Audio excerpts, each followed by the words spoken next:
Hola chicos y chicas, bienvenidos a un nuevo vídeo temático de mi canal de fitness, entrenamiento, nutrición deportiva, formas de mejorar el rendimiento, culturismo natural y promulgación de la salud mediante el entrenamiento y la nutrición adecuada en atletas, sobre todo en atletas que cogen pesas, que entrenan con resistencias musculares, ¿vale?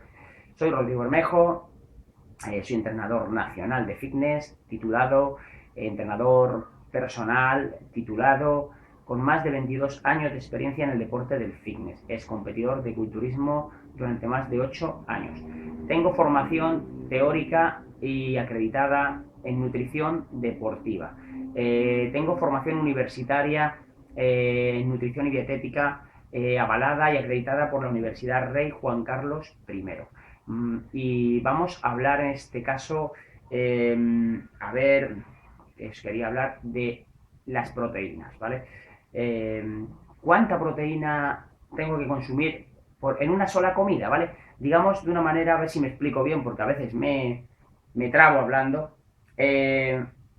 ¿Cuánta cantidad de proteínas, en gramos, puedo consumir por comida sin que se desperdicie, sin que se transforme en glucosa, ¿vale? Porque un exceso de proteínas, desgraciadamente, pasará a la vía glucolítica, se transformará en glucosa, porque el cuerpo no va a utilizar toda la que tú ingieras de golpe porque tú quieras, ¿vale? Entonces, vamos a ver, esto es una cosa que me explicaron cuando empecé a hacer culturismo hace más de 22 años y luego yo lo he estudiado por mi propia cuenta. Los estudios indican que cuando una persona tiene bajo nivel de proteína en sangre, entramos en una fase catabólica y en el culturismo se denomina balance negativo de nitrógeno. ¿Por qué de nitrógeno? Porque la proteína es un componente orgánico que contiene nitrógeno, ¿vale? Entonces, es uno de los elementos nutricionales que ingerimos que contiene nitrógeno en su composición. Entonces, cuando hacen estudios clínicos a personas, atletas, mediante mediciones de orina y mediciones incluso a veces de laboratorio más precisas que la orina, y se sabe si una persona está en un estado catabólico, o sea, destruyendo músculo, si su balance es negativo en nitrógeno. Hay unos balances mínimos y máximos en nitrógeno. A ver si lo explico bien, ¿vale? Porque esto es una cosa teórica difícil de explicar. Hay unos balances en el cuerpo mínimos y máximos de nitrógeno.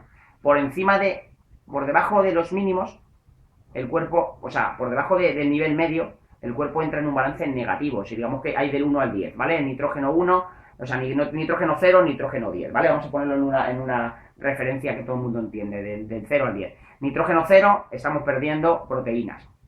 El cuerpo se las está destruyendo. Nitrógeno 5, estamos ahí medio, ¿no? Nitrógeno 6, estás en un balance positivo. Estás generando músculo. Nuevo tejido. Las proteínas se están utilizando para su función real, la función plástica de construir tejidos o reparar tejidos orgánicos. De todo tipo, no músculo solo, de todo tipo. Reparar tejidos orgánicos. Pues del 0 al 10 es la referencia que vamos a hacer de nitrógeno, ¿vale? Ponemos que por debajo del 5 estás en un balance negativo de nitrógeno y tu cuerpo está utilizando la proteína, ¿vale? Para conseguir energía. Por encima del 5 estamos en un balance positivo. Pues estudios clínicos han demostrado que a partir de 25 gramos de proteína ingeridas, el cuerpo entra en un balance positivo. Quiere decir que supera el 5 de nitrógeno. Por encima de los 30 llega al 10. O sea, que hay poquísima diferencia. Con 25 entramos en un balance positivo, o sea que estaríamos en una fase anabólica, y con 30 estás en el 10. Han hecho estudios sobre esto y han ingerido 35, 40, 50, hasta 60 gramos de proteína por comida, que es una bestialidad, 60 gramos por comida, y sigue estando en el 10. O sea, que los estudios indican que a partir de 30 gramos el cuerpo no va a utilizar más proteína.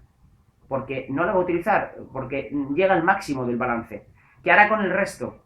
La descompondrá en forma de energía, la meterá en la base glucolítica, en la vía glucolítica del cuerpo, y el exceso de proteína en una comida se va a transformar en glucosa y va a pasar a la vía glucolítica, se va a quemar como glucosa o se va a ir al glucógeno muscular, se va a convertir en glucógeno muscular o hepático o en el peor de los casos en grasa, ¿eh? Si tenemos todos los niveles energéticos altos de glucosa y de glucógeno, se puede transformar en grasa. Vale, estos estudios lo han hecho con atletas pequeños, con atletas de 75, 80 kilos. Entonces, evidentemente, la absorción y la utilización metabólica de la proteína puede variar de un atleta a otro en función de su nivel de entrenamiento, de su masa muscular, si entrena intenso, incluso de su genética. Por lo tanto, no hay que generalizar. Se sabe que a partir de 30 gramos llegamos a un balance positivo, ingerido en una comida, ¿vale? De proteínas. Entonces yo lo que recomiendo es, atletas pequeños de culturismo, ingerir 30 o 35 gramos de proteína en cada comida. Y si no llegas a los gramos establecidos en tu dieta, en vez de hacer 5 comidas, haces 6 o haces 7, ¿vale? La ingieres, en vez de cada 3 horas, pues las ingieres cada 2 horas y media, y de esta manera haces una comida más al día o 2, ¿vale? Pero, y meter más de 30 gramos de proteína por comida en un atleta pequeño, de unos 80 kilos, no creo que sea muy recomendable, puesto que vas a desperdiciar esa proteína. Ahora bien, si el atleta es más grande, de 90, 100 kilos, es muy posible que asimiles hasta más, 40, 50, ¿vale? Gramos de proteína que no se vayan, que no se descompongan en glucosa, sino que se utilicen para la función reparadora del músculo y del cuerpo, ¿vale? Entonces, lo que yo voy a explicar aquí es que a partir de los 30 gramos, el cuerpo entra en un balance positivo de un 10 de nitrógeno, ¿sabes? Tienes un balance positivo, anabolismo puro.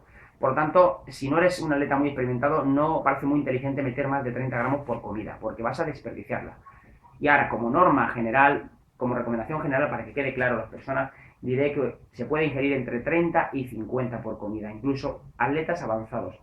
Más nivel de proteína por comida, creo, bajo mi humilde opinión y mis estudios, que he hecho bastantes estudios sobre este tema, que vas a desperdiciar la proteína. Casi seguro vas a desperdiciar la proteína. Por lo tanto, mi recomendación es que ingieras entre un mínimo de 30 y un máximo de 50. Por encima de ese nivel, creo que vas a desperdiciar la comida, incluso aunque seas un culturista de 120 kilos. Creo que la vas a desperdiciar, ¿vale? Por lo tanto, entre 30 y 50 estarías a tope de anabolismo. Y si no llegas al nivel de proteína que necesitas para generar músculo, que los culturistas ingieren mucha proteína, sobre todo los culturistas profesionales pueden llegar a tomar perfectamente 2 gramos y medio de proteína por cada kilo de peso corporal. En volumen, y en definición más, si no llegas con esos 50 gramos por comida, simplemente haz más comidas. Espacia más las comidas, en vez de cada 3 horas, cómetelas cada 2 horas y media, o incluso algunas comidas líquidas cada 2 horas, en proteína en forma de polvo. Pero no ingieras más de 50 gramos de proteína por toma, puesto que la vas a desperdiciar. Esto es lo que yo creo al 100%, lo he probado en mi propio cuerpo, lo he visto en atletas, he leído artículos, he leído estudios, lo he aprendido en mis formaciones de estudios teóricas, que tengo muchas formaciones en este tema sobre las proteínas, y personalmente creo que el cuerpo utiliza una cierta cantidad. Si tu entrenamiento lo requiere, puede utilizar algo más, pero oigo a veces atletas que dicen que ingieren 70 gramos de proteína por toma, incluso profesionales de culturismo que dicen que comen 100 gramos de proteína por toma. Personalmente creo que estás desperdiciando esa proteína y estás haciendo un daño excesivo a los riñones, puesto que esa proteína va a transformarse en glucosa, y en el procedimiento de la transformación de la proteína en glucosa vamos a producir amoníaco. Y ese amoníaco se va a transformar en ácido úrico para eliminarse del cuerpo, y esto lo elimina el riñón. Por lo tanto, mucho ojo con grandes cantidades de proteína, porque no os vais a poner más fuertes, pero sí vais a hacer un daño innecesario a vuestros riñones. Esta es mi opinión personal, que está basada en muchísimos estudios. No es una opinión personal que he oído ahí en un comentario de Twitter o en un comentario de Facebook. No, esto está basado en muchísimos estudios de nutrición y dietética, incluso que he leído, que me he formado por mí mismo en la universidad, informaciones teóricas, cursos de todo tipo. Así que entre 30 y 50 por toma es lo adecuado. Más no ingiráis, porque la vais a desperdiciar y vais a hacer un daño innecesario a los riñones. Muchas gracias por ver el vídeo y espero haberos ayudado. ¡Chao!